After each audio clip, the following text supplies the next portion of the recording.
A winter weather advisory is in effect for our area.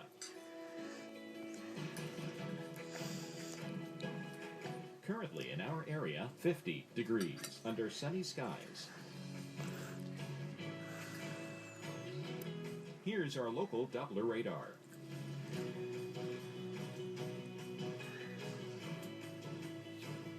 For tonight, snow developing overnight, low 28. Winds north-northeast at 5 to 10 miles per hour. 1 to 2 inches of snow expected.